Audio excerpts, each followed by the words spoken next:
Eba no wa Not Shoe Plaza. Aba kita negara just owani ne negara na aboku anya. Ma na aboku akita idego na Italian ya for there self. One of na life. Even ba jiki be refa. Ko ina su dia aboku esu. Na version ke ka woni na nwo. E Chineke kene na nko Igbo ofuma.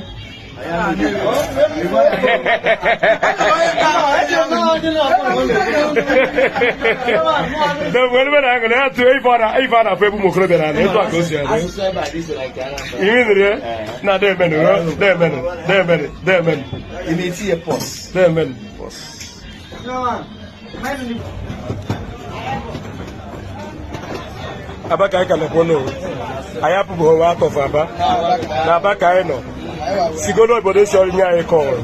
Under about supply right here. Upper Not Shoe Plaza. I just deliver an annual. They are buy na with a buy. Even never sell up with a good. If you're more than my under the 10 years guarantee. Remember that I keep as a virtual line. Ever come better. I look for it. Here I go. This thing is salvation line. Na gara bai kuma destiny ya don wai ande chotara kala kai e chotara dia kala kai wori ya de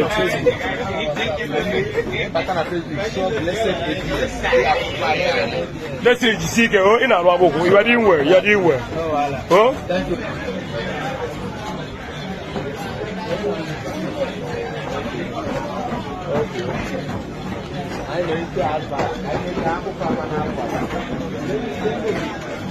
Eba kita o abaka ebiara ejima na mu MC besere biesu ebiaba igosi ụmụ ani Igbo niile na ani Igbo nwere ife ka ya edela je na mgbago ife niile dị na ani Igbo ebigara akpọkwe like na anabeghị dịka ngwakwala ụlọ ka o salvation line ka nọ na tegara anya pure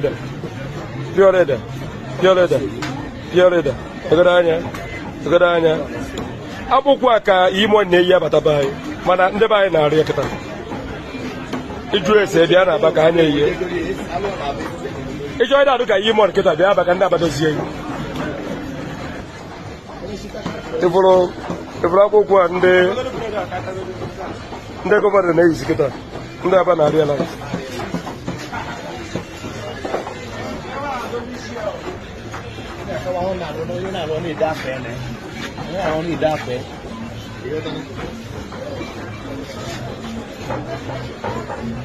akwụkwọ kịta alụcha na nwobere kịta ọbara paketi ọ ga-aba ọbara paketi tọpụ ya he ọbara paketi ya ụmụvuo ozugbo na afọ akpụkwụ na kele afọ anyị tọn iri inekwu anya efu na isi kere onye abụla ọma ọgbụ nwụrụ anwụ dịkwa ndụ ọzọ na enye ebe afụnyere aba life ọ na-afụrụ ya nke awụ nke anyị Igbo nwere ife asị nke ebe ọ na-efu na vidio kaba ahụ na-echie asọsị ịwụ nwa Igbo nwa afọ Igbo adị ife ndị Igbo na-eme n'ala ike and ịlọ ọfụrụ Igbo echi ife anyị na-eme na Chineke agọzigo ndị Igbo ebere m na onyete aka federal gọọmenti echeta aba gọzie aba nye ha ezigbo ego ha na-eprodusu akpụkwụ na-agara mba iwe niile izike nye ọrụ aka dị ife kwere Chineke aka gị.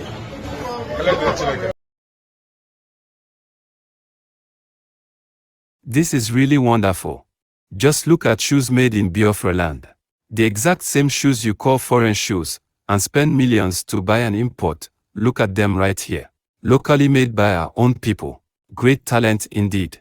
Can you tell me the difference between these shoes and the ones you call foreign shoes?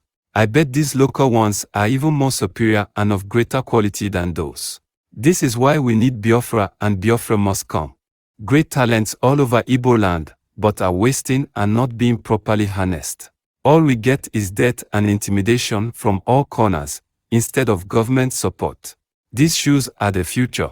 We must be proud of our locally made shoes, because it is with our support that the craftsmen will be able to innovate and improve their craftsmanship. Let's support our own. Even our dear sister and mother, Dr. Ngozi Okonjo-Iweala, has this to say to Igbo people. Watch and share widely. Biafra must come and there is no going back. God bless our great leader Nnamdi Kanu. God bless Biafra and Biafrans. Stay tuned and remain blessed. Roads, and we have state roads. The federal government has privatized electricity generation and distribution, yet things have not really improved as much as we would like because of discontinuities in the system. But I see this privatization as an opportunity Southeasterners can seize to improve the situation in the region. One of our foremost citizens, Professor Barton Naji, has already shown what one man's ingenuity and drive can do. He may not have got it all right, but he has shown how we can try to solve some of our problems in the power sector. Now that the world is moving to renewables because of climate change, we also have the opportunity to move to off-grid solar solutions for our rural areas, while still looking to see how we use our gas for urban and industrial purposes. The Rockefeller Foundation in New York, together with some partners, is working on solar and battery storage solutions that can attack energy poverty in developing countries. They are looking at working in Nigeria. Can we attract them to the Southeast? Let me dwell on a few other opportunities we can seize to develop economic activity in the region. Our biggest resource in the Southeast is our human resources. Ndị Igbo dị entrepreneurial. Anyị ma alụ ọlụ. Anyị ma ịzụ afịa. Some of the biggest entrepreneurs and industrialists in Nigeria are Igbos. Many micro, medium and small enterprises that thrive in Nigeria, West Africa and elsewhere are run by Ndị Igbo. Have you ever been to the market in Niger, Burkina Faso, Cameroon? I have. And these places are full of enterprising Ndị Igbo. Then I ask myself, why is the Southeast looking so shabby? Why is our wealth and industry, apart from Aba and Nnewi, not so visible here in the region? How can we harness this entrepreneurship even better at home? Beyond Innocent, our wonderful brother, and a few others, can we get the several billionaires we have to invest more in the Southeast so that we can create decent jobs for our young people right here? Can we get beyond our individual beautiful mansions in our villages to make our land Igbo lovable and livable? How can we have an apprenticeship model that a scholar recently described as, quote, the largest business incubator platform in the world, with apprentices emerging with skills, experience and also startup capital, close quote, and still see our young people desperate on the streets of Onitsha, Lagos and every small and large city in between? I want to suggest right away that we convene a Southeast Investment Forum, not for people from outside the region or abroad, but for our own Igbo business people. In this forum, we should examine what is blocking greater investment in the Southeast region and what we can do to lift these blockages.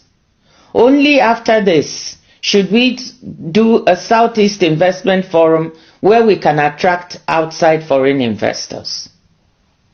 Let me use this occasion to also let you know that yes, there are investors that can be attracted. This is a very important moment in the world where investors abroad are seeking to diversify their supply chains due to the vulnerabilities they've seen as a result of the pandemic and the war in Ukraine and the ravages of climate change. Certain supply chains are being considered. Pharmaceuticals, for example, fertilizer, labor-intensive industries, and yes, technology. The question for us in the Southeast is, can we attract any of this supply chain diversification?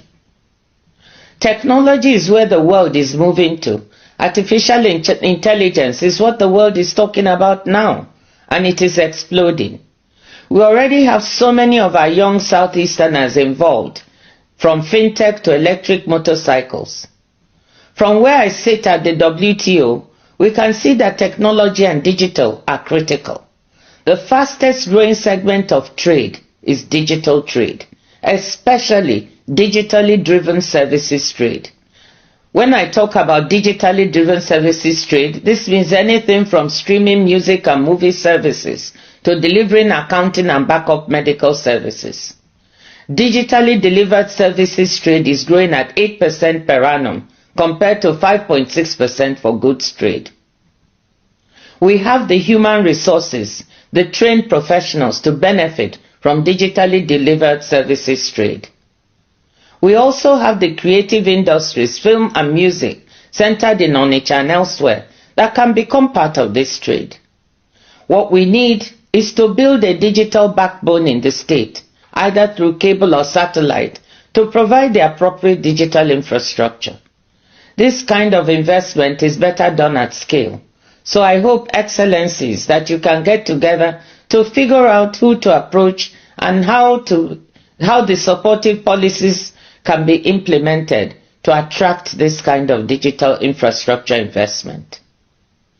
Digital trade for micro, medium and small enterprises, online education, health and accounting services can provide good jobs and incomes for our young people. Enugu is already becoming something of a hub for tech and digital in the region. I wonder whether we can build on this to develop our own Enugu Valley, as I know other Nigerian states are working on their version of Silicon Valley, California. Regarding pharmaceutical supply chains, the Federal Minister of Health, Dr. Mohammed Pate, is working on this to attract this supply chain to Nigeria. I suggest that as a region you approach him to see if you can work together to attract vaccines, therapeutics or diagnostics manufacturing facilities here to the southeast. Aba is already a manufacturing hub along with Nnewi. What goes on in Ariaria industrial market, despite the infrastructure and other challenges, never ceases to amaze me. They can label what they produce made in Italy, made in Korea, made in Japan, but the truth is, it's made in Aba. I know Governor Abia has his sights set on trying to improve what is happening and improve the environment for those working in Aba. Again, can we all work together to build up and build out both Aba and Nnewi as industrial hubs? But let me say there is no reason why factories can not also be located in Owerri and Abakaliki. Let me touch on another important resource we have that we can make better use of. That is the large Igbo diaspora. I was surprised when I took an informal poll of a gathering of people in my village, Umudisi in Umuahia, to see how many families had at least one member in the diaspora. Surprised to find that almost everybody put up their hands. The Southeast has one of the largest diasporas in Nigeria, if not Africa. There are Igbos everywhere, from Douala to Durban, London to Leipzig, New York to Newfoundland. Igbos are highly educated professionals, university professors, doctors, lawyers, engineers, accountants and nurses, and also big sports stars in football and basketball in the USA in particular. All are willing to support the development of the region if they could find a stress-free way to contribute, and I mean stress-free. Drawing on these diaspora resources, there is no reason why the Southeast could not become a service hub for education or health in the country and the region. Let our professors help develop high-quality schools, and universities, building on education investments already happening in the region to attract people beyond the Southeast. And let our diaspora doctors build up specialist hospitals that can draw people from other parts of Nigeria, West and Central Africa and beyond. I happen to know that many of these diaspora doctors would like to help.